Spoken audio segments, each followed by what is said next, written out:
position and terms of loan finance. Third last is study composition and quality of key personnel employed by firm. Second last, reasons for offer of admission to a new partner should be ascertained. Last is manner of computation of goodwill on admission and retirement should be ascertained. तो पहला हो गया history और growth firm का देख लो, ascertain कर लो। फिर पार्टनरशिप डीड का प्रोविजन स्टडी करो। प्रॉफिटेबिलिटी रिकॉर्ड स्क्रूटिनाइज करो। Examination of asset and liability position. फिर position of orders in hand and quality of clientele, कैसा क्लाइंट है उसके पास। फिर position and terms of loan finance, कैसा लोन है, क्या टर्म्स है और किस पोजीशन पे है।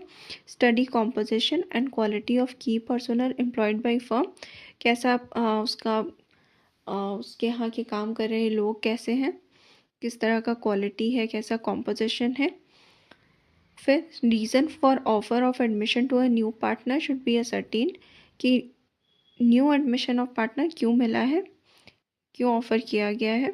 And last is manner of computation of goodwill on admission retirement should be ascertained, कि गुडविल कैसे कैलकुलेट होगा एडमिशन के टाइम पे और रिटायरमेंट के टाइम पे, उसका मैनर उसको असर्टेन करना। Then comes investigation for valuation of shares in private companies. There are two main methods for valuation of equity shares. First is net worth basis and second is yield basis. Net worth basis क्या हुआ? Value is determined on the basis of net worth of company. Amount of net worth is divided by number of equity shares to arrive at value for one share. AFM में पढ़े हैं, वही हो गया। Net worth जो है divide हुआ number of equity shares से to arrive at value for one share. Then yield basis क्या हुआ? Average profit earned by company during the preceding 5 to 7 years is computed. Then value of business is calculated by capitalizing average profit at reasonable rate of interest.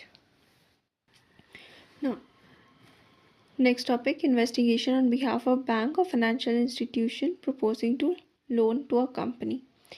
Investigating accountant shall collect information on following points.